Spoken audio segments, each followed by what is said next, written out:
Hello, Wake Up New Zealand, Carol Sakey speaking.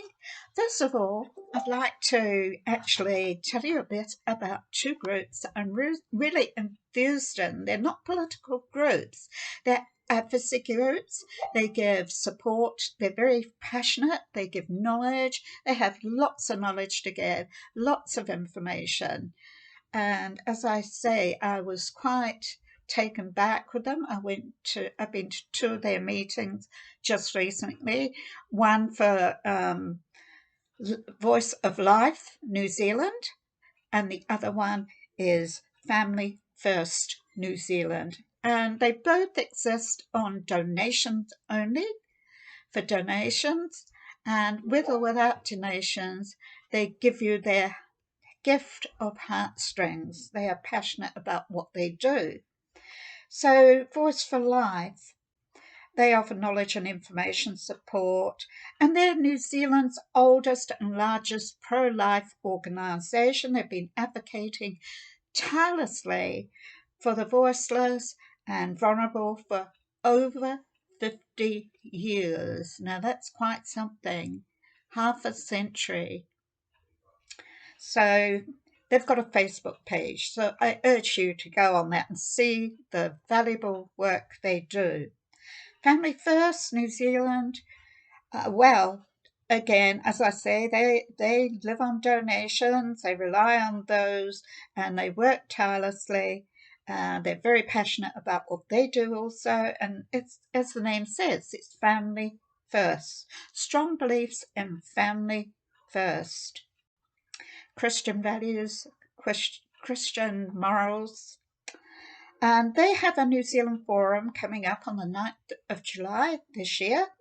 And it's an all-day event. It's their 13th annual forum. You can find them on Facebook. And there's some very interesting speakers on that day, and there's a lot to be heard, a lot to learn, and it should be really interesting. And I'm definitely going. I've signed up already. So I advise you to just jump on the bandwagon. It's really worth it. And you got a lot of value for your money. So $79 for early bird registration for individuals, and married couples $129. Early bird is before the 30th of June, so you've only got a few days for that. And after that, registration individual is $89 and married couple $139. So, as I say, the focus on the family first. They're not a political organisation. They're more about advocacy, information, support, knowledge, caring, etc. Good people.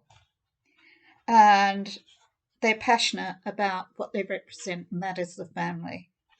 So now I'm going to go on and talk about David Seymour's End of Life Choice Bill. I've done two videos on this already, but I'd like to speak up a bit more about it because it's coming into force on in October this year.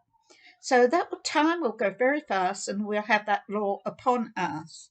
So I've included in this video, as I say, Voice for Life, and they actually are pro-euthanasia, mainly because of the same situation that I think, the concerns that I have around the dangerous concepts of this bill, this now act, this law that's about to come into place.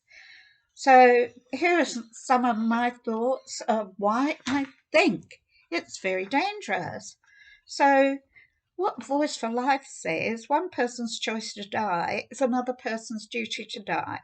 Why this law is not just for me, the choice that actually takes away this choice. So many people living with disability tell us that choice is not really a choice when they're already struggling to access adequate care and support to live their lives well. They're being neglected. Their health is being neglected. Euthanasia could become the only option for many if they are not able to access alternatives. The dangers of a law that can't detect someone's motives for wanting to die, and that's very difficult to detect, because how does one know what's going on behind closed doors, especially a medical professional? So there's no mandatory psychiatric testing for someone requesting euthanasia or assisted suicide in the end-of-life choice bill. Now, just think of that word choice, because choice is a sucker-upper, that word choice, because everyone loves choice, freedom of choice, and it draws you into it, sucks you in. So it's hard for doctors to detect when someone's mentally depressed, unwell. So it's almost impossible to detect this within this law. So there are pressures on elderly.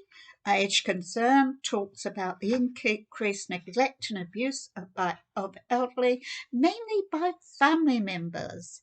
So think about that one.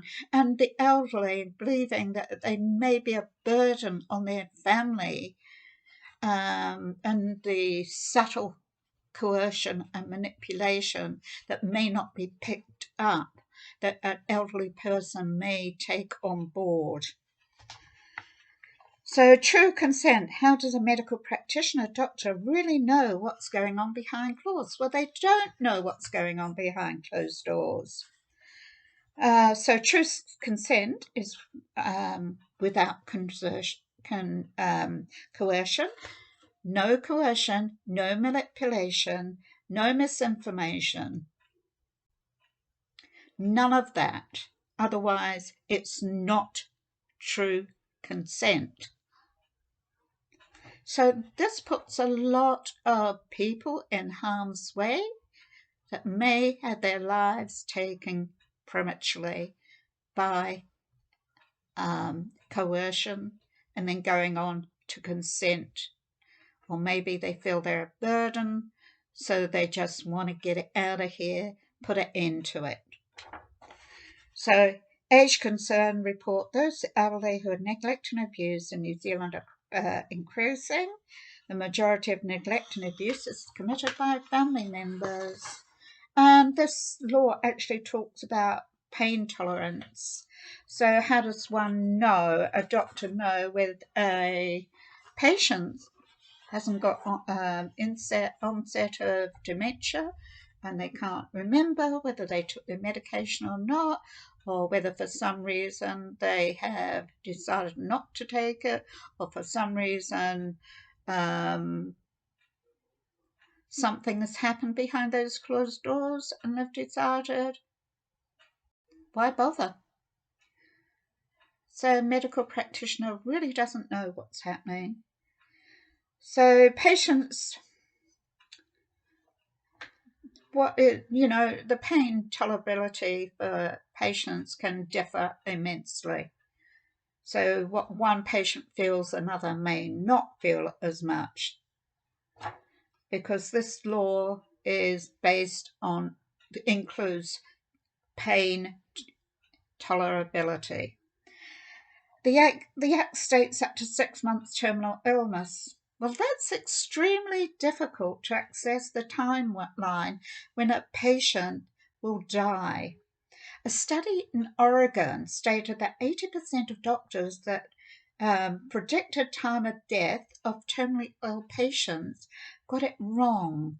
Patients live much longer than predicted, 80% of them. Out of 100%, that's only 20% they got right. So Voices for Life organisation, they've documented, we know from overseas experience more than 80% of euthanasia and assisted suicide cases will be people over the age of 65.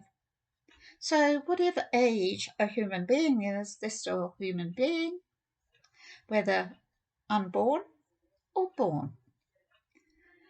So in this world, we've got dehumanization, and it's increasing. I see it increasing when I see the decriminalization of abortion came in, where a baby can be aborted up to the time of birth. failed abortion, a born baby can be left to die on the hospital table without pain medication.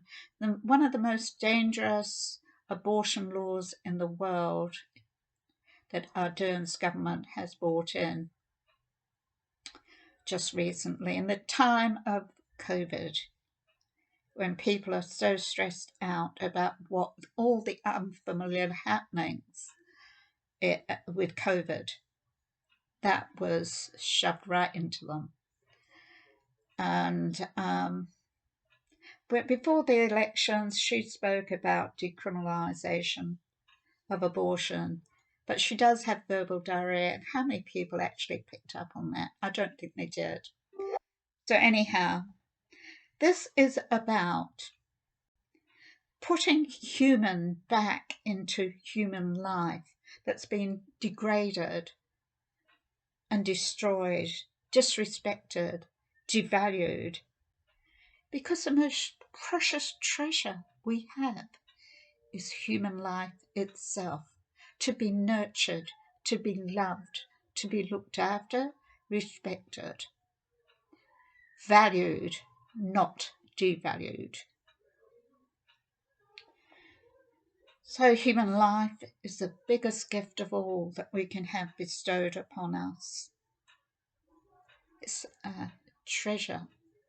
You can't put the price on the life, on human life. But human life is hastily being dehumanized. So please, people, follow Voices for Life New Zealand and also Family First New Zealand on their Facebook pages or their websites.